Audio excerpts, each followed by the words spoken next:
জানাজা শেষে ওসমান হাদির মরদেহ নিয়ে যাওয়া হবে ঢাকা বিশ্ববিদ্যালয় এলাকায়। এই মুহূর্তে ঢাকা বিশ্ববিদ্যালয় এলাকার পরিস্থিতি জানবো, যুক্ত হচ্ছেন সহকর্মী মামুনুর রহমান। মামুন, ওসমান হাদিকে বরণ করার জন্য ঢাকা বিশ্ববিদ্যালয় এখন কি ধরনের প্রস্তুতি নিচ্ছে? তাকে কিন্তু ঢাকা বিশ্ববিদ্যালয় ওসমান হাদির যে জানাজা শেষে তাকে কিন্তু ঢাকা বিশ্ববিদ্যালয়ের যে কাজী নজরুল ইসলাম রয়েছেন তার কবরস্থানের পাশে কিন্তু তাকে সমাহিত করা হবে। সেই উপলক্ষে কিন্তু ঢাকা বিশ্ববিদ্যালয়ের যে তার কবর খননের কাজ ইতিমধ্যে শুরু হয়েছে আমরা দেখেছি।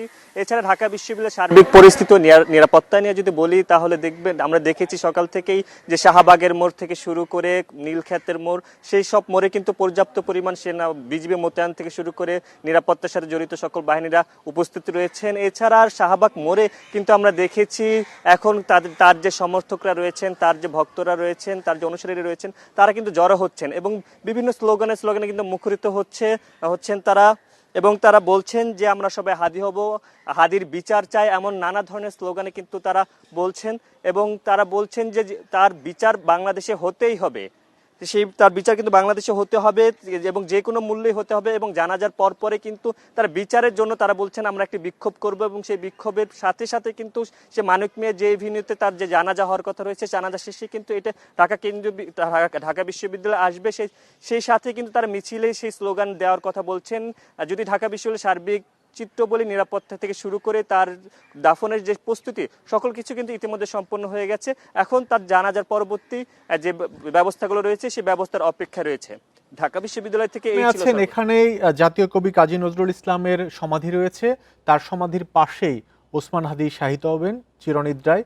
তার কবর খোঁড়ার কাজ শুরু হয়েছে কিনা? হ্যাঁ, ইতিমধ্যে আমি আপনাকে যেমন বলছিলাম, ইতিমধ্যে কিন্তু তার কবর খোঁড়ার যে সার্বিক প্রস্তুতি, সেই প্রস্তুতিটা আমরা নিতে দেখেছি।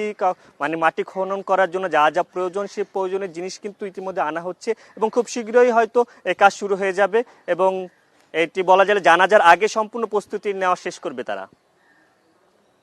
ভক্ত সমর্থকদের উপস্থিতি আছে কিনা এই জাতীয় কবি কাজী নজরুল ইসলামের সমাধি স্থলের আশপাশে? ভক্ত সমাধির উপস্থিতির যে কথা বলছিলেন সেটি আসলে কাজী নজরুল ইসলামের যেই সমাধি সেখানে আসলে নেই, সেটি রয়েছে শাহবাগের যে চত্বর, যেটি বর্তমানে ওসমান হাদি চত্বর নামে আমরা ব্যানার দেখেছি। সেই ব্যানারের নিচেই কিন্তু জুলাই স্তম্ভর যে নিচে, সেখানে কিন্তু তারা জড়ো হচ্ছেন এবং বিভিন্ন স্লোগান দিচ্ছেন তার ভক্তরা এবং সময়ের সাথে সাথে কিন্তু তাদের অনুসারীর ভক্তরা জড়ো হচ্ছেন। জাতীয় সংসদ ভবন এলাকায় জানাজা শেষে ওসমান হাদির মরদেহ সর্বস্তরের শ্রদ্ধার জন্য নেওয়া হবে ঢাকা বিশ্ববিদ্যালয় এলাকায়। সেখান থেকে জানাচ্ছিলেন সহকর্মী মামুনুর রহমান।